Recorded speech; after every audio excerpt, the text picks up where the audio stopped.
Unbelievable. What is going on in Edo State is not acceptable. The handover will be taking place in a very few hours to go.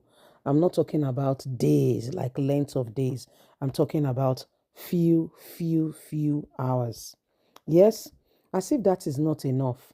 Obaseki cried out that it's less than 72 hours to go. By the time he was crying out, it was less than 72 hours. And he said, guess what? That he has not received an invite. He has not received an invite for an outgoing government, and he is an incoming government. He has not received an invite. Ambassador said that is, guess what APC replied him? He said, if you haven't been invited, move on. That's what Mayaki tells Obaseki. Say, move on. And now the governor-elect, we had to approach him and said, why are you not inviting Governor Godwin Obaseki? Well, this is his reply. Everyone is shocked, like seriously, sincerely, truly shocked. Can you believe it? These are very, very unprecedented time, and we need to ensure that truth is manifested across all board. Let's get all the details and understand what the whole problem is all about. Administration have not started yet. We can see a lot of tension rising already. Why we didn't invite Governor Obaseki to Senator Matthew's inauguration, APC gives feedback, telling him to move on if he had not been invited. The All Progressive Congress APC Transition Committee on Sunday said it did not invite the outgoing governor of Edo State, Governor Godwin Obaseki, to the inauguration of Senator Monday Okpebholo as the new governor of the state because the former governor planned to frustrate the inauguration ceremony. Daily Post reports that Senator Monday, the APC candidate, emerged the governor-elect to take over from the outgoing governor Obaseki, whose 8 years of two tenure as governor will come to an end precisely November the 12th, 2024. Senator Monday defeated his closest rival, Igodalo of the People Democratic Party (PDP) and 15 other political party candidates at the 21st September 2024 governorship election.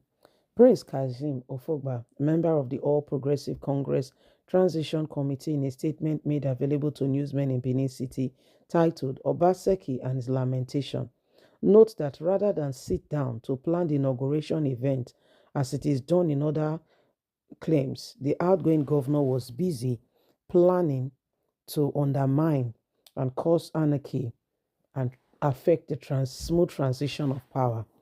On getting this information, we quickly made all the necessary arrangements to ensure he does not stand a chance. Kazim also denied the allegation of Obaseki that the governor-elect has borrowed 2 billion and 5 billion from almost 27 billion his government set aside for the payment of projects and obligations for the inauguration. Daily Post recalled that Governor Gordon Obaseki had on Friday, while inaugurating the 10-man critical committee of the state chapter of the People Democratic Party, stated that he as the governor of the state was not invited to the inauguration. According to him, during this holiday period, they will want to spend as much money as possible to confuse the people. They are going to struggle to change their perception. We have almost 27 billion to pay for projects and obligations, but they have started blowing it and they have gone to borrow money for the inauguration, which is going to cost 2 to 5 billion. This is the money they will first take from the treasury. They are doing an inauguration and the governor is not even invited. It is like they are starting a brand new government and a brand new state, he stated. In its response, the APC Transition Committee described Obaseki's remark as laughable and self-indicting. Suddenly, Obaseki is emphasizing on power and resort to lamentation. He has forgotten who he is. An ongoing inauguration without extending an invitation to him We find this generously laughable and self-indicting. What do we need to invite him for? In another claim, an outgoing governor or president organizes the inauguration of the incoming one.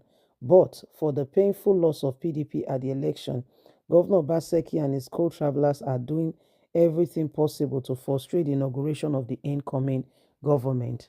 Rather than sit down to plan the inauguration event, even as it is done in other proper places. Obaseki is busy planning a landman on the path to smooth transition. For this reason, we have decided to make sure he's not present. We have told him if you are not invited, take another duty and do. Leave and don't even bother to come. He had also cut down the activities to mark the entire ceremony a bit modest. He didn't believe in our orchestration and planning that we'll do without him. This is why he's so frustrated and going to the media, resorting to the media to seek for help. He knows he has not done well for the people, and we are ready for him. Why should we borrow money because of an inauguration? Do you know we have spoken, and most government vehicles have been carted away by government officials? We know how these things work. So these are very, very, precedented times where what we are seeing and all that is happening. So Nigerians, if there's any time at all, that everybody we need to rise up now. What thing they go on, so it's just showing us how these politicians truly, really, sincerely, kind of mindset they have about all of this. So it's really, really important that we rise up to the occasion and we ensure that the right people are in the right places so that we can move forward. All of this is just a clear indication that okay, Nigerians are tired of the old ways. And if you look at the election that just took place in US, you will see that despite the fact that people are saying they don't like the man, they don't like the man, but it's the only person that really have the policies that the people love. And they went ahead and voted. So if a man can prove that he will do the work for Nigeria, you will see the transformation, you will see the change. So these are the matters that we should look upon very seriously. Please don't forget to give us a thumbs up, like us, share, subscribe. God bless. Have a fantastic and a lovely day. And from us is bye for now. Remember, you have a voice. Bye bye.